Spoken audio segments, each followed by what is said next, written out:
Hello everyone. ఏంటి స్పెషల్గా ఉంది ఏంటి అనుకుంటున్నారా? చూడండి, ఫింగర్ రింగ్. ఇది జస్ట్ నాట్ ఫింగర్ రింగ్, ఇది బ్రాస్లెట్ ఆల్సో. సో దీన్ని ఇలా ఓపెన్ చేస్తే బ్రాస్లెట్ అయిపోతుంది. చూడండి, సో బ్రాస్లెట్ అయిపోయింది. ఈ రింగ్ కాస్త బ్రాస్లెట్ అయిపోతుంది. అలాగే ఇంకొంచెం స్ట్రెస్ చేస్తే బ్యాంగిల్ అయిపోతుంది. బాగుంది కదా?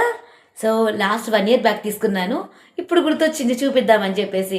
సో ఇప్పుడైతే చూపించేస్తున్నాను. బాగుంది కదా? పిల్లలకి, కాలేజ్ పిల్లలకి. సో యాక్చువల్లీ నా చేతి కూడా చాలా బాగుంది. సో నాకు 2 పిల్లలు కదా, సో అందుకని 2 పిల్లల కోసం అయితే ఇలా తీసుకున్నాను. సో మామూలు గాజుల మధ్యలో కూడా ఈ బ్రాస్లెట్ని గాజులాగా చేసేసుకొని పెట్టుకుంటే చాలా బాగుంటుంది. చూడండి ఎంత బాగుందో. సో ఇది వచ్చేసి సిల్వర్ది. సిల్వర్ మీద గోల్డ్ ప్లేటెడ్ అనమాట. ఇది కాపర్లో సిల్వర్ గోల్డ్ 3 కలర్స్లో వస్తుంది అనమాట. సో నాకైతే గోల్డ్ అయితే చాలా ఇష్టం కదా, అందుకని గోల్డ్ కలర్లోనే తీసుకున్నాను ఈ బ్యాంగిల్. ఎంత బాగుందో. ఈజీ అసలుకి. జస్ట్ ఇలా అంటే క్లోజ్ అయిపోతుంది, ఇలా అంటే ఓపెన్ అయిపోతుంది. సో బాగుంది కదా? సో ఎవరికైనా నచ్చిందా? నచ్చితే లైక్ చేయండి. ఓకేనా? Thank you.